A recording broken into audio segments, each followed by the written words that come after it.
तो अब हम अपने एनसीईआरटी के सफ़र को आगे बढ़ाते हैं। हम पढ़ रहे थे याद दिलाने के लिए चैप्टर 8 कोशिका के बारे में हम पढ़ रहे हैं, सेल्स के बारे में।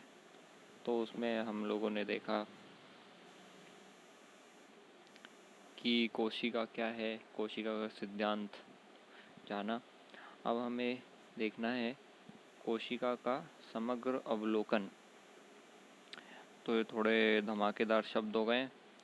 तो इसमें समग्र का मतलब और अवलोकन का मतलब क्या होता है कि अवलोकन का मतलब होता है दूर से देखना, यानी हम जो है कोशिका के बारे में दूर से देखेंगे। यानी कि जैसे एक तो तरीका है, गार्डन में हम गए, किसी गार्डन में गए और गार्डन के अंदर जाके एक एक चीज़ को देख रहे हैं, डिटेल में देख रहे हैं, तो वो नहीं करना है। बल्कि अपन हेलीकॉप्टर से आए हैं और हेलीकॉप्टर से एक साथ पूरा गार्डन देख रहे हैं, तो उसको बोलेंगे हम अवलोकन कर रहे हैं, ओवरव्यू जिसको बोलते हैं। यानी दूर दूर से मोटी मोटी तौर पे बात जानेंगे कोशिका के बारे में, इसका मतलब होता है अवलोकन। ठीक है, तो आगे बढ़ते हैं। तो एनसीईआरटी वाले ये कहना चाह रहे हैं कि आरंभ में आप प्याज के छिलके या मनुष्य की गाल की कोशिकाओं को सूक्ष्मदर्शी से देख चुके होंगे। हमने तो देखी नहीं आज तक, लेकिन गूगल पे देख सकते हैं हम। तो प्याज के छिलके और मनुष्य की गाल की कोशिकाओं को सूक्ष्मदर्शी से देख चुके होंगे। मैं आपको दिखा देता हूँ। तो सबसे पहले हम देखते हैं प्याज के सेल्स को।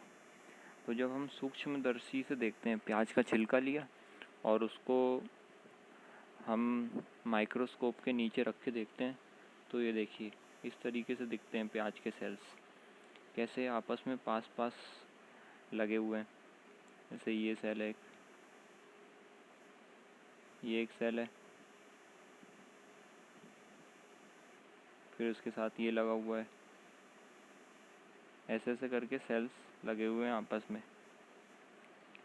तो इसमें ध्यान देने वाली बात क्या है कि ये जो सेल है,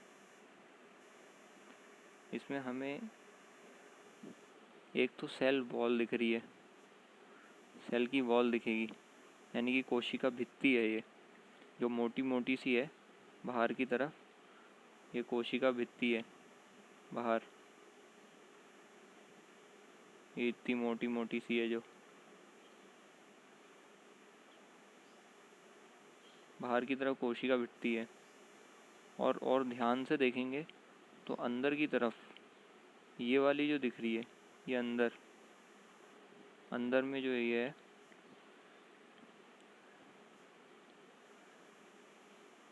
ये वाली परत अंदर की तरफ यहाँ पर दिख रही है, जो इससे घिरा हुआ है पूरा सेल। तो ये अंदर में जो परत है वो है जीव द्रव्य झिल्ली, जो कि पौधों में भी मिलती है और जानवरों में भी मिलती है। लेकिन क्योंकि ये प्याज है, प्याज तो एक पौधा होता है, इसलिए इसके बाहर ये पिंक से जो बनाई है, ये बाहर वाली परत भी है, जिसे कोशिका की भित्ति कहते हैं, जो कि सिर्फ और सिर्फ पौधों में मिलती है, जानवरों में नहीं मिलती। तो ये हो गए हमारे प्याज के सेल्स। ध्यान से देख सकते हैं इसको, प्याज के सेल्स हैं, बाहर इसकी परत मोटी और अंदर एक पतली सी और परत है। ठीक है, अब देखते हैं यही चीज़ जो जानवरों में मिल रही है, यानी कि जानवर तो अपन को जानवर नहीं कहना चाहिए, इंसानों में से ये गाल के जो सेल्स हैं उनको निकाला है।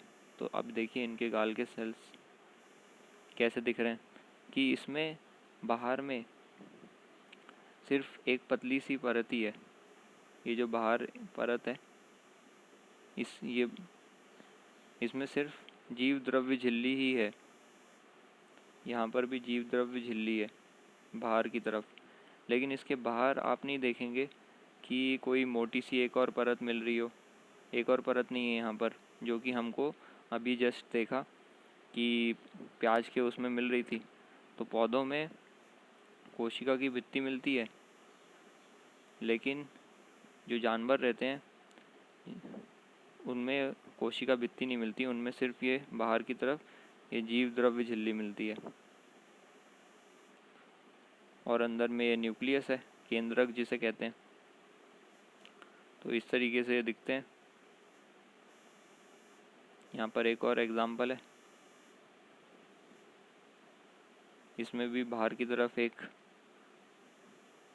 जीव द्रव्य झिल्ली है, बस एक ही झिल्ली होती है एनिमल में, जो जानवर रहते हैं। बाहर की तरफ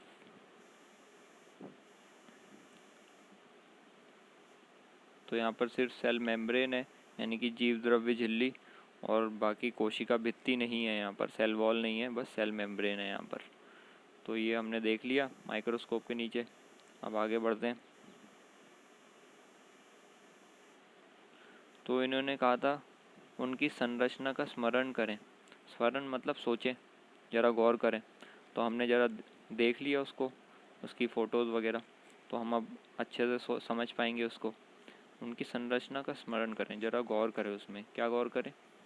प्याज की कोशिका जो एक प्रारूपी पादप कोशिका है, यानी कि प्याज जो है वो कौन सी कोशिका है? पादप, यानी कि पौधों वाली कोशिका है, यानी उसका जो सेल है वो पौधे वाला है, जिसके बाहरी सतह पर एक स्पष्ट कोशिका भित्ति व इसके ठीक नीचे कोशिका झिल्ली होती है। यानी कि इसके बाहर की तरफ कोशिका भित्ति दिखी थी हमने अभी जस्ट, फिर से देख लेते हैं। तो इसके बाहर की तरफ कोशिका भित्ति है, और इसके ठीक नीचे यहाँ पर कोशिका झिल्ली है, जीव द्रव्य झिल्ली जिसको कहते हैं।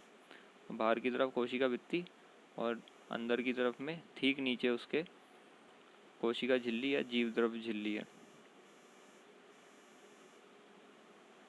तो फिर उसके बाद मनुष्य की गाल की कोशिका के संगठन में गाल की कोशिका के संगठन में बाहर की तरफ केवल एक झिल्ली संरचना दिखाई पड़ती है। यानी कि मनुष्य में क्या हो रहा है? सिर्फ और सिर्फ एक ही, बाहर की तरफ एक ही झिल्ली है। ये जैसे हम यहाँ पर देख पा रहे हैं, सिर्फ एक झिल्ली है, दो झिल्लियाँ नहीं है यहाँ पर। पौधे में दो झिल्ली थी, ये बहुत इम्पोर्टेंट है। फिर प्रत्येक कोशिका के भीतर एक सघन झिल्ली युक्त संरचना मिलती है, जिसे केंद्रक कहते हैं। तो प्रत्येक कोशिका में, यहाँ पर ये इम्पोर्टेंट है, प्रत्येक, हर कोशिका में, चाहे जानवर हो चाहे पेड़ हो, किसी की भी कोशिका हम देख लें उठा के, तो उसके भीतर क्या मिलता है? एक सघन। सघन का मतलब होता है डेंस। मान लो एग्जाम्पल के लिए बता सकता हूँ कि जैसे एक कमरा है, अपने ही घर का कमरा सोच सकते हैं, और वो घर के कमरे में 5 लोग हैं, ठीक है। फिर उसके बाद उसी कमरे के अंदर में हमने 100 लोग घुसा दिए, ठूस दिए एकदम। तो जो 100 लोग आ गए, तो आप बोलेंगे कि कमरा एकदम ठुसा हुआ है, एकदम सघन हो गया है। तो जैसे ठुसे हुए रहते हैं ना एकदम, उसको बोलते सघन, डेंस। और अगर कम लोग हैं, उसके अंदर 5 ही लोग हैं, तो कमरा खाली खाली है। तो खाली खाली का उल्टा होता है सघन, ठुसा हुआ एकदम भीड़ भाड़। तो एक सघन यानी कि ठुसा हुआ भीड़ भाड़ वाला झिल्ली युक्त संरचना मिलती है, यानी एक झिल्ली से गिरी हुई संरचना मिलती है, जिसको क्या कहते हैं? जिसको केंद्रक कहते हैं। केंद्रक हमने देखा अभी, यहाँ पर ये देख सकते हैं।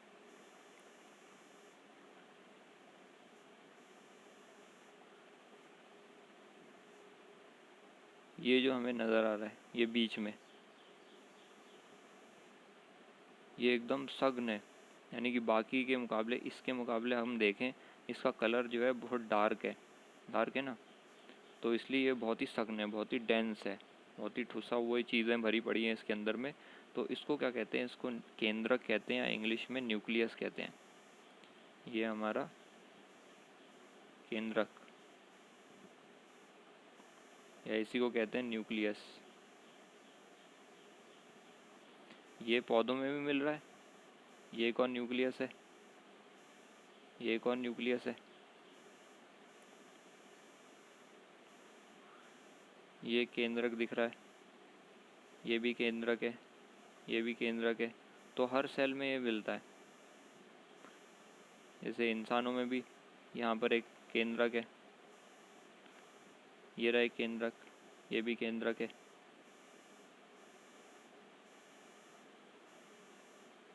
इसमें भी केंद्रक है।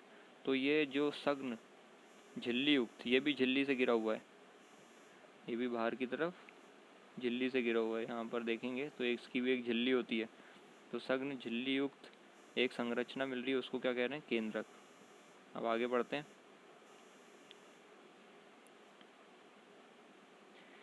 फिर इस केंद्रक में गुणसूत्र यानी कि क्रोमोसोम होता है, जिसमें आनुवांशिक पदार्थ डीएनए होता है। तो इस केंद्रक के अंदर बहुत ही इम्पॉर्टेंट चीज़ होती है, बहुत ही ज़रूरी चीज़ होती है, जिसको क्रोमोसोम बोलते हैं। क्या कहते हैं जिसको? क्रोमोसोम। क्रोमोसोम कहते हैं। और इस क्रोमोसोम के अंदर में आनुवांशिक पदार्थ यानी कि जेनेटिक मटेरियल डीएनए होता है। इसको समझना पड़ेगा, तभी जाके समझ में आएगा। ये हमारा सेल है, फिर सेल के अंदर में केंद्रक है। अब ये केंद्रक को हम थोड़ा जूम करके देखते हैं। जूम करके देखने को माइक्रोस्कोप के नीचे देखना बोलते हैं, ठीक है। तो हम माइक्रोस्कोप में देख रहे हैं, थोड़ा जूम करके देखेंगे। जूम करके जब देखते हैं तो इसके अंदर में हमें कुछ चीज़ दिखाई देगी, ऐसे ऐसे करके। ये तितली जैसी बनी रहती है, बहुत सारी तितली जैसी पड़ी रहती हैं इसके अंदर में।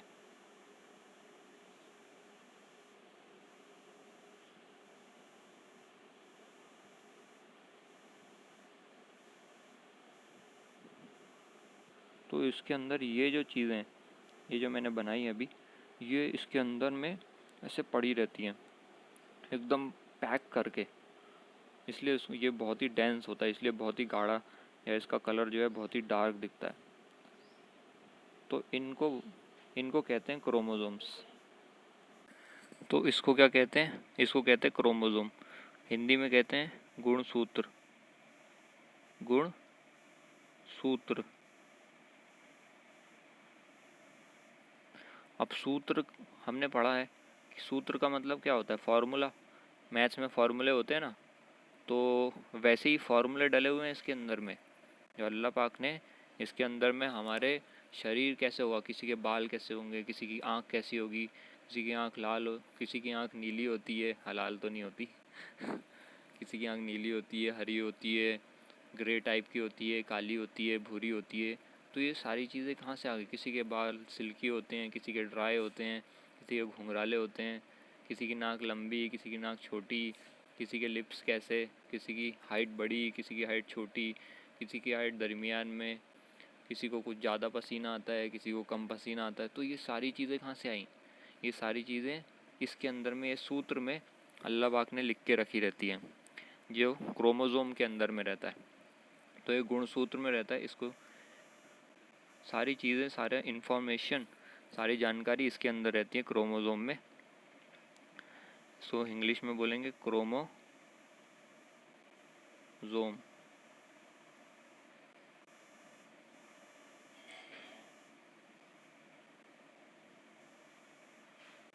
क्रोमोसोम,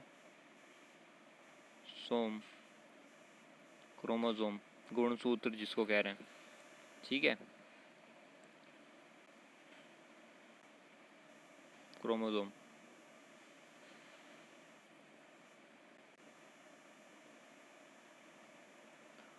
अब ये क्रोमोसोम तो हमने देख लिया, इस क्रोमोसोम को देखना ही इतना मुश्किल है।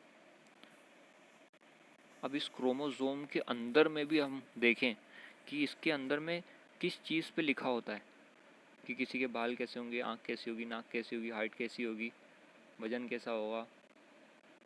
तो किस चीज़ में लिखा होता है? जिस चीज़ में वो लिखा होता है उसको कहते हैं डीएनए। DNA। हिंदी में लिख सकते हैं DNA। ये शॉर्ट फॉर्म है। ओ, DNA। तो इसके अंदर में भी डीएनए होता है। ये क्रोमोसोम जो मैंने बनाया, इसके अंदर में डीएनए होता है, उसके ऊपर लिखा होता है सब। उससे आती है सारी की सारी जानकारी कि कौन कैसा होगा। तो ये डीएनए कैसा दिखता है, थोड़ा इमेजिन करने के लिए आइडिया लग जाए तो इसको भी अगर हम और ज़बरदस्त वाले माइक्रोस्कोप से देखें तब जाके हमें दिखाई देगा। उस डीएनए को देखना भी बड़ा मुश्किल रहता है। तो ये थोड़ी सीढ़ी जैसा होता है, ऐसा लग रहा होगा मैं सांप बना रहा हूँ, लेकिन ऐसा नहीं है। एक रस्सी जैसा रहता है, फिर एक और रस्सी इसके साथ चलती है, ठीक है। तो ये जैसे कि हमने स्प्रिंग देखी है ना, स्प्रिंग कैसी घूमी होती है, वैसे ये घूमा हुआ रहता है डीएनए। और फिर इसके बीच में ऐसे सीढ़ियों जैसी चीज़ रहती है।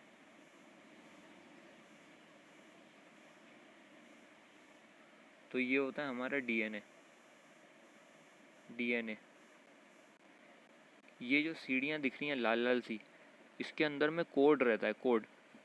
तो उसको हमारा सेल ऐसा रहता है कि सारे के सारे सेल उस कोड को पढ़ते हैं और उस कोड से कुछ चीज़ें बनाते हैं, प्रोटीन्स वगैरह, और उससे जाके बहुत ही ज़बरदस्त बीच में प्रोसेस चलती है, ज़बरदस्त क्रियाएं चलती हैं, उससे जाके फिर बहुत सारी चीज़ें हो पाती हैं। जैसे हार्मोन बनेंगे, किसी का आँख का कलर बनेगा, नाक बनेगी, मुंह बनेगा। ये सारी चीज़ें किस में लिखी रहती है, डीएनए में लिखी रहती है। तो हमें याद क्या रखना है कि जो सेल होता है, सेल के अंदर एक सघन संरचना होती है जिसको केंद्रक कहते हैं, पिंक से बनाया। केंद्रक के अंदर में क्या होता है, क्रोमोसोम, ठीक है। और क्रोमोसोम के अंदर क्या होता है, डीएनए। यानी कि डीएनए होता है और डीएनए को पैक करेंगे, बहुत सारा पैक करते जाएंगे, उससे क्या बना, क्रोमोसोम। और क्रोमोसोम को मिलाते जाएंगे तो उससे क्या बना, केंद्रक, ठीक है। ये याद रखना है। डीएनए को पैक करा तो बना क्रोमोसोम, क्रोमोसोम को पैक करा तो बना हमारा केंद्रक। ये चीज़ हमें याद रखनी है, पूरी क्लियर होनी चाहिए।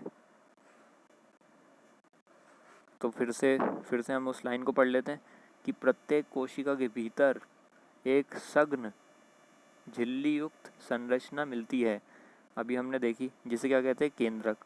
इस केंद्रक में गुणसूत्र यानी कि क्रोमोसोम, अभी देखा हमने, तितली जैसा दिख रहा था, क्रोमोसोम होता है, जिसमें आनुवांशिक पदार्थ, यानी कि आनुवांशिक मतलब जेनेटिक मटेरियल, यानी कि कौन कैसा होगा, उसका कौन कैसा होगा, किसकी आँख कैसी होगी, किसकी नाक कैसी होगी, मुंह कैसा होगा, बाल कैसे होंगे, आँख का कलर कैसा होगा, कौन कैसे काम करेगा, यानी काम करेगा मतलब किसी के हाथ कैसे होंगे, पैर कैसे होंगे, ये सारी की सारी चीज़ें जो रहती हैं उसको बोलते हैं आनुवांशिक पदार्थ। वो क्या होता है, डीएनए होता है। तो केंद्रक है, केंद्रक में क्रोमोसोम है, क्रोमोसोम में डीएनए, ठीक है। जिस कोशिका में झिल्ली युक्त केंद्रक होता है उसे यूकैरियोट कहते हैं। वह जिसमें झिल्ली युक्त केंद्रक नहीं मिलता उसे प्रोकैरियोट कहते हैं, ठीक है। अब ये भी समझने वाली बात है, इसको भी याद करना पड़ेगा कि ये दो सेलों की कहानी है। एक सेल था, ये अपने जीवन में खुशी खुशी नहीं रह रहा था, इसलिए मैं दुखी वाली आवाज़ में बात कर रहा हूँ। तो ये सेल था, ये अपने जीवन में जी रहा था बड़े दुखी दुखी। हमने पूछा भाई, और एक और सेल था, चलिए एक और बना देते हैं, इनका पड़ोसी बना देते हैं हम। ये एक और सेल है, वाह, ये सेल है, बड़ा खुश है, ठीक है। अब इन दोनों की ज़िंदगी में ऐसा क्या हो गया कि ये दुखी है, ये वाला, और ये बहुत खुश है। तो हमने इनसे पूछा, तो ये बैगनी वाले सेल भैया ने बोला, हमने पूछा क्या हो गया भैया, इतने दुखी क्यों हो। तो इन्होंने बोला, क्या करें भैया, हमारे पास केंद्रक है। तो हमने बोला, अरे केंद्रक तो बाजू वाले पड़ोसी के पास भी है, आपके केंद्रक में ऐसा क्या हो गया कि आप बड़े दुखी हो। अरे क्या करें भैया, हमारा केंद्रक बड़ा आवारा है। अरे आवारा है मतलब, अरे हमारे केंद्रक में झिल्ली नहीं है, तो इसलिए पड़ा पड़ा पूरे सेल में फिरता रहता है। हमारे पूरे सेल में पड़ा हुआ है हमारा केंद्रक, ये देखिए, ये ऐसा पड़ा हुआ है, हमारा केंद्रक पड़ा हुआ है, ऐसे आवारा घूम रहा है। इसमें कोई झिल्ली नहीं है। अब हम अपना सामान कहाँ रखें घर का, कोई भी आके चोरी करके चले जाता है हमारे केंद्रक को। क्या करें भैया, बड़े परेशान हैं, इसलिए हम दुखी हैं। बोला अच्छा आपके पड़ोसी का क्या हाल है, पड़ोसी का केंद्रक कैसा है?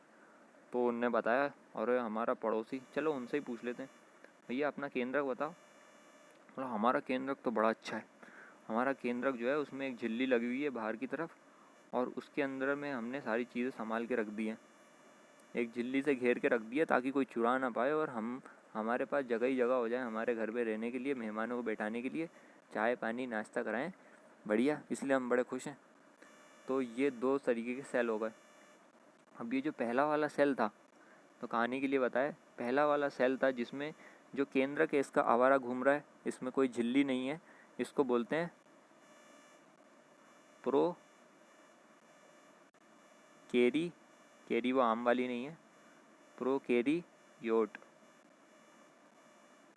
प्रोकैरियोट, प्रोकैरियोट, ठीक है।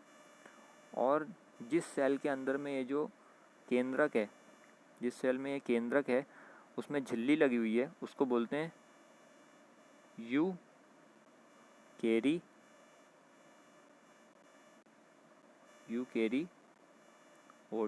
यूकैरियोट, ठीक है।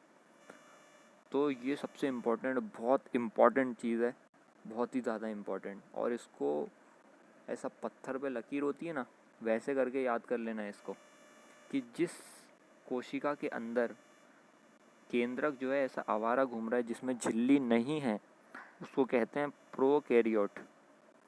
और जिस कोशिका के अंदर जो केंद्रक है उसमें झिल्ली लगी होती है उसको कहते हैं यूकैरियोट, ठीक है।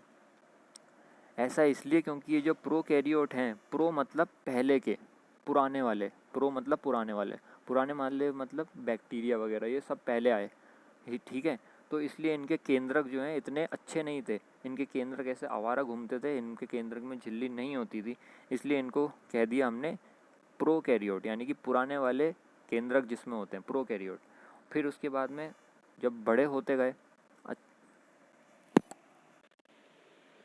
जब और ऊंचे वाले एनिमल्स आए, ऊंचे वाले ऑर्गेनिज्म आए, ऊंचे वाले जंतु आए, तो उनका जो न्यूक्लियस था, उनका केंद्रक था, उसमें झिल्ली आ गई, इसलिए उनको कहते हैं यूकैरियोट। यू मतलब सच्चा, इंग्लिश में जो जर्मनी वाली लैटिन वाली लैंग्वेज होती है उसमें यू का मतलब होता है सच्चा, यानी कि इनका न्यूक्लियस जो है सही वाला न्यूक्लियस है, अच्छा वाला न्यूक्लियस है। तो प्रोकैरियोट, यूकैरियोट। प्रोकैरियोट में झिल्ली नहीं होती केंद्रक में, यूकैरियोट में झिल्ली होती है।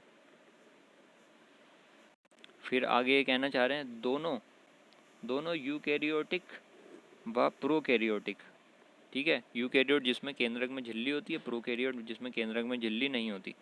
दोनों यूकैरियोटिक व प्रोकैरियोटिक कोशिकाओं में इसके आयतन को घेरे हुए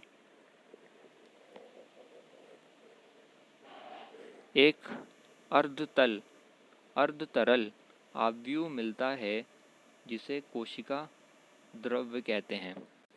तो यानी कि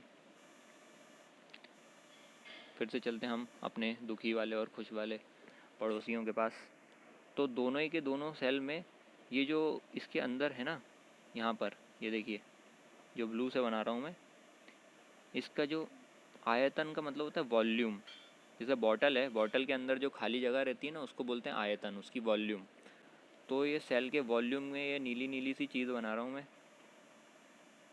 ये होती है अर्धतरल। अर्धतरल का हिंदी में समझ ही गए होंगे कि जो पानी भी नहीं है, पानी जैसी है, यानी कि जेल जैसी, जेल होती है ना, जेली, जेली जैसी चीज़ भरी पड़ी है इसके अंदर में। तो ये अर्धतरल एक पदार्थ होता है, सेल की जो आयतन को घेरा हुआ है, सेल की जो अंदर की वॉल्यूम है। सेल को कमरा मान लीजिए, तो कमरे के अंदर में है ना, खाली नहीं है वो कमरा, उस कमरे के अंदर में जल भरा पड़ा है, एक अर्धतरल पदार्थ है।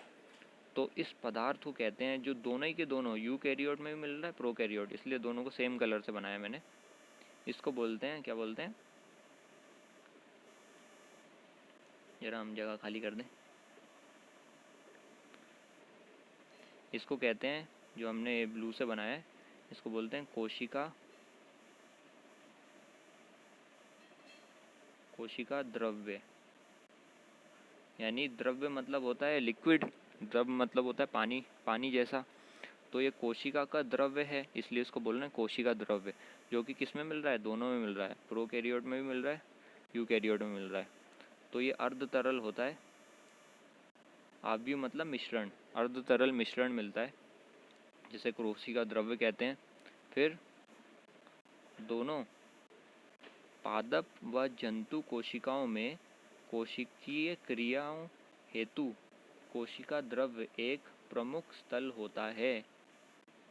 ठीक है, यानी जंतु की कोशिका, किसी भी कोशिका के अंदर में देख लें हम, जंतु में भी देख लें, पौधों में देख लें, यूकैरियोट देख लें, प्रोकैरियोट देख लें, किसी में भी देख लें, जो हमने बनाया है कोशिका द्रव्य, इसमें सारी की सारी क्रियाएं होती हैं, सारी की सारी रिएक्शन जो होती हैं वो यहीं पर होती है। तो ये प्रमुख जगह हो गई, यानी कि सबसे इम्पॉर्टेंट जगह हो गई रिएक्शंस के लिए, एक प्रमुख स्थल होता है कोशिका द्रव। तो ये जेल जो है, जेल मतलब इसके अंदर ऐसा नहीं, जैसे लकड़ी है, लकड़ी में हम सुई घुसाना चाहें तो सुई एकदम से नहीं घुस जाएगी, है ना, हथौड़े ठोक ठोक के कील को घुसाना पड़ेगा। लेकिन अगर कोई जेल है, जैसे शहद मान लो, शहद भी पिघल तैरता है, लेकिन जेली मान लो, जेली, ठीक है, जेली वाली टॉफ़ियाँ आती हैं, उसके अंदर में हम सुई को डालें तो सुई चली जाएगी ना। तो उसके अंदर हमारे जो कोशिका रहती है उसके अंदर में चीज़ें जो है एकदम सख्त नहीं है, वो उसमें चीज़ें तैर सकती हैं, उसके अंदर सारी की सारी क्रियाएं होती हैं, सारी की सारी रिएक्शंस होती हैं। तो ये इसलिए बहुत ही ज़रूरी होता है, बहुत ही इम्पोर्टेंट होता है, प्रमुख स्थल होता है। फिर आगे क्या बोला, कोशिका की जीव अवस्था संबंधी विभिन्न रासायनिक अभिक्रियाएं यहीं संपन्न होती हैं। यानी जितनी भी रासायनिक यानी कि केमिकल रिएक्शन जो है, अभिक्रियाएं मतलब रिएक्शंस, तो जितनी भी केमिकल रासायनिक अभिक्रियाएं जो हैं यहीं पर संपन्न होती हैं। कहाँ पर संपन्न होती हैं, कोशिका के द्रव्य में, जो हमने जेल जैसा बनाया था ना नीले से, तो कोशिका के द्रव्य के अंदर में ही ये सारी की सारी रिएक्शन, सारी की सारी क्रियाएं होती हैं। क्यों होती हैं, क्या ज़रूरत है क्रियाएं करने के लिए, इसलिए ताकि जो सेल है, जो कोशिका है, उसको जीव अवस्था में रख सकें। तो ये सारी की सारी, इसको जेल जैसा बनाने का क्या फ़ायदा था, ताकि इसमें सारी क्रियाएं हो सकें, और ये क्रियाएं होंगी तभी जाके सेल जो है जिंदा रह पाएगा। और एक सेल जिंदा रहेगा तो पूरी की पूरी टिश्यू यानी कि ऊतक जिंदा रहेगा, इसलिए हम जिंदा रहेंगे, पेड़ जिंदा रहेंगे, पौधे जिंदा रहेंगे। ठीक है, तो ये कोशिका का द्रव सबसे इम्पोर्टेंट है। आज यहीं तक पढ़ते हैं, फिर उसके बाद में आगे लेंगे, क्योंकि बहुत ज़्यादा कम पैराग्राफ में बहुत ही सारी समझने की चीज़ें थी, इसलिए थोड़ा लंबा हुआ है। तो इसी के साथ आज का जो लेसन है वो यहीं समाप्त होता है। पढ़ाई तो हमेशा पूरी ज़िंदगी भर करनी होती है। अस्सलामु अलैकुम व रहमतुल्लाहि व बरकातुहू।